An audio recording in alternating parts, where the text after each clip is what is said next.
Hello guys, welcome to Shows of Sushi. நான் உங்க Suseenthiran.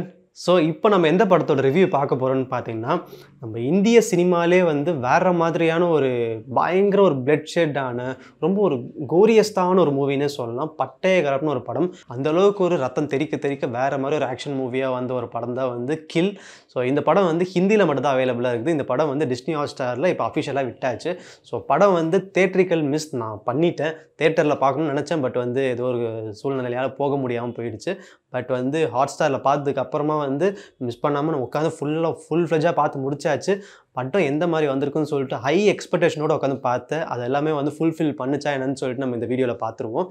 So இந்த கில் படத்தோட ஸ்டோரி லைன் என்னென்னு பார்த்தீங்கன்னா, அதாவது வந்து ஆர்மியில் ஒர்க் பண்ணிகிட்ருக்க ஆஃபீஸர்ஸ், அந்த சோல்ஜர்ஸ் எல்லாருமே வந்து அவங்க மிஷன்லாம் பார்த்துட்ருக்காங்க. அவங்க மிஷனில் கம்ப்ளீட் பண்ணிகிட்டு இருக்கும்போதே வந்து அவருக்கு பர்சனலாக ஒரு கால் ஒன்று வருது. என்னென்னு பார்த்தா அவங்களோட கேர்ள் ஃப்ரெண்டுக்கு வந்து என்கேஜ்மெண்ட் வந்து அவங்க அப்பா வந்து அவசர அவசரமாக ஃபிக்ஸ் பண்ணிட்டாரு. அவங்க அப்பா வந்து வேறு மாதிரி ரொம்ப ஒரு பெரிய ஒரு ஆள், அதுவும் இல்லாமல் ரொம்ப பவர்ஃபுல்லான ஒரு ஆள். அவங்க வந்து ஒரு பெரிய ஒரு டிரான்ஸ்போர்ட் கம்பெனியே வச்சுருக்காங்க. ஸோ அந்தளவுக்கு வந்து ஒரு வெல்வர்ஸான ஒரு ஆளாக இருக்கும்போது, ஸோ அவங்க அப்பாவை மீறி என்ன பண்ணுறதுன்னு தெரியாமல் ஹீரோயின் வந்து ஸ்ட்ரக் ஆகியிருக்காங்க. ஹீரோயின் ஸ்ட்ரக் ஆகிருக்கும்போது அவங்க வந்து ஹீரோவுக்கு மட்டும் மெசேஜ் போட்டு விட்டுறாங்க.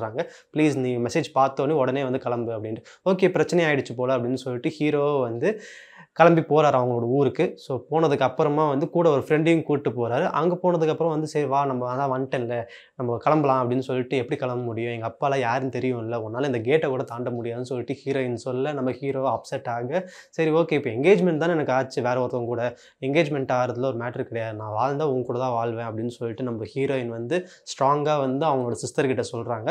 ஸோ அதே மாதிரி ஹீரோக்கிட்டையும் நீ போ நான் வந்துடுறேன் அப்படின்னு சொல்லிட்டு ஹீரோ ஒரு ட்ரெயின் ஏற, அதே ட்ரெயினில் வந்து நம்ம ஹீரோயின் அவங்க ஃபேமிலியும் ஏற, அதுக்கப்புறமா வந்து பின்னாடியே வந்து ஒரு கொள்ளைக்கார கும்பல் வந்துடுறாங்க. ஸோ அந்த திருட்டு கும்பல் ஏறினதுக்கு அப்புறமா வந்து ட்ரெயினில் என்ன ஆச்சு ஏதாச்சுன்னு சொல்லிட்டு படம் ஸ்டார்டிங்லேருந்து எண்டிங் வரைக்கும், ஸ்டார்டிங் கொஞ்ச நேரம் மட்டும்தான் வந்து வேறு ஒரு ட்ராக்கில் காட்டுவாங்க. அதுக்கப்புறமா ஃபுல் அண்ட் ஃபுல் வந்து ட்ரெயின் சீக்வன்ஸ் தான் படம் ஃபுல்லாக. ஏன்னா ட்ரெயின்குள்ளே படத்தை முடிச்சிட்டாங்களான்னு கேட்டிங்கன்னா அதுதான் கிடையாது. ட்ரெயின்குள்ளே முடிச்சிருந்தாலும் வேறு மாதிரியான ஸ்க்ரீன் பிளேயில் பயங்கரமாக தெரிக்க விட்டாங்க. ஸோ அந்தளவுக்கு ஒரு சாலிடான ஒரு மூவி தான் இந்த கில். படம் full and full action sequence தெறிக்க விட்டுருப்பாங்க. எமோஷனல் கனெக்டிவிட்டியும் வந்து அங்கங்கே கொஞ்சம் தூவி விட்டுருப்பாங்க. அதுவும் பர்ஃபெக்டாக ஒர்க் அவுட் ஆச்சு. சினிமோட்டோகிராஃபிலாம் வந்து டாப் நாச்சிங்காக இருந்துச்சு. எஸ்எஃப்எக்ஸு விஎஃப்எக்ஸு கத்தி எடுத்து இப்படி போட்டதுக்கு அப்புறமா வந்து ஒரு அடியால் வாயில் போயிட்டு கத்தி சொருவும். அந்த ஷாட்டில் வேறு மாதிரியான மேக்கிங். ஸோ இதே மாதிரி நிறைய சொல்லிக்கிட்டே போகலாம். ஆக்ஷன் மூவி லவ்வர்ஸுக்கான ஏற்ற படம் தான் இது. இந்த படம் வந்து கண்டிப்பாக வந்து ஃபேமிலி ஆடியன்ஸுக்கான படம் கிடையாது. ஃபேமிலி ஆடியன்ஸ் நீங்கள் கண்டிப்பாக வந்து இந்த படத்தை வந்து ஸ்கிப் பண்ணிட்டு போயிட்டே இருக்கலாம்.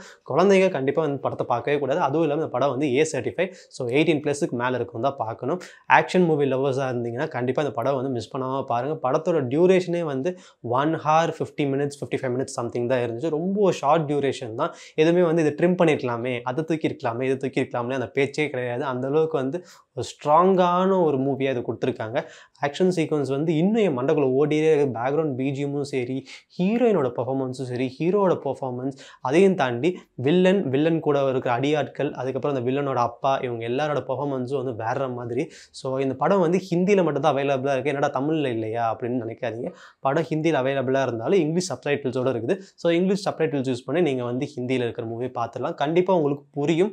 இதில் வந்து டைலாக்ஸ் எதுவும் பெருசாக ப்ளே பண்ணலினா கூட ஸ்க்ரீன் பிளேயில் நம்மளுக்கு கதையாக கொண்டு போயிடுறாங்க. ஸோ அதனால் வந்து டைலாக் புரியாதே, எனக்கு வந்து வசனம் புரியாதே அப்படின்ற மாதிரி விட்டுட்டு, வசனமாடா முக்கியம், படத்தை பாருங்கடா அப்படின்னு சொல்லிட்டு நீங்கள் படம் கண்டிப்பாக நீங்கள் பார்க்கலாம். அந்தளவுக்கு ஆக்ஷன் மூவி லவர்ஸுக்கான படம் தான் வந்து இந்த கில். ஸோ மிஸ் பண்ணாமல் பாருங்கள். வேறு மாதிரியான ஒரு சம்பவம் இது. இந்த படம் வந்து என் சைடில் வந்து highly recommended for action movie lovers. இந்த படத்துக்கு ஷோஸ் ஆஃப் சுஷி கொடுக்குற ரேட்டிங் 8.5 out of 10. அந்தளவுக்கு ஒரு தரமான ஒரு படம். மிஸ் பண்ணாமல் பாருங்கள். பயங்கரமாக வேறு ஒரு ட்ரீட்டாக இருக்கும் இந்த படம் உங்களுக்கு. ஸோ இதே மாதிரி வேறு ஒரு ரிவ்யூவில் பார்ப்போம். Until that, bye from Sushi.